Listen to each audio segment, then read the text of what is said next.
ஆனால் ஒன்றை மட்டும் கூறிக்கொள்ள ஆசைப்படுகிறேன்.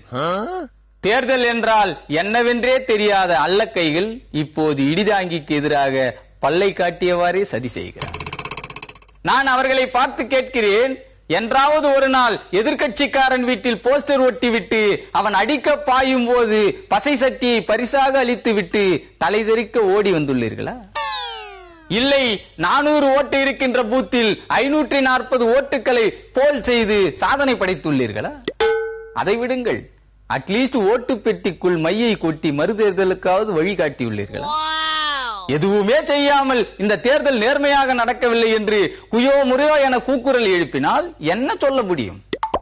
எதுவுமே காயப்போடாத மொட்டை மாடியில் வெறுமனே கத்திக் கொண்டிருக்கும் காக்கா கரைவதை போலத்தானே எடுத்துக்கொள்ள முடியும்.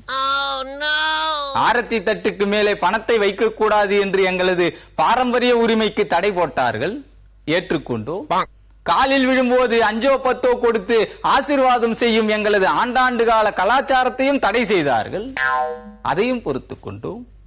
வேறு வழியில் எங்கள் உரிமையை நிலைநாட்டினோம், அதை வெளியில் சொல்ல முடியாது. இந்த நாட்டின் வளர்ச்சிக்காக குடிமக்களின் வாழ்க்கை தரத்தை மேம்படுத்த அல்லும் பகலும் யோசித்த பார்முலாவின்படி ஒரு ஓட்டுக்கு 500 1000 கொடுத்தால் அது தவறா? இது எந்த விதத்தில் நியாயம்? கள்ள ஓட்டு போடக்கூடாது என்று சொன்ன போதே பாதி ஜனநாயகம் செத்துவிட்டது. இப்போது ஓட்டுக்கு நோட்டு கொடுத்தால் வேட்பாளரை தகுதி நீக்கம் செய்ய வேண்டும் என்று கோரிக்கை வைத்து இப்பவோ அப்பவோ என்று இழுத்துக் கொண்டிருக்கும் ஜனநாயகத்திற்கு பால் ஊற்றி பலி கொடுக்க துடிக்கிறார்.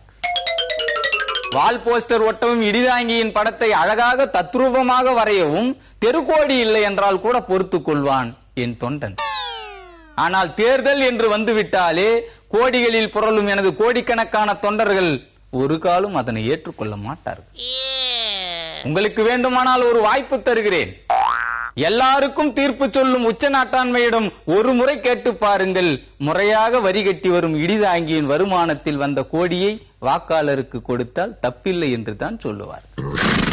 ஆக நீங்கள் எங்கே சுற்றினாலும் இந்த இடிதாங்கியைத்தான் தேடி வர வேண்டும் என்ற உண்மையை சொல்லி உங்கள் எல்லோரையும் எச்சரித்து விடைபெறுகிறேன். நன்றி, வணக்கம்.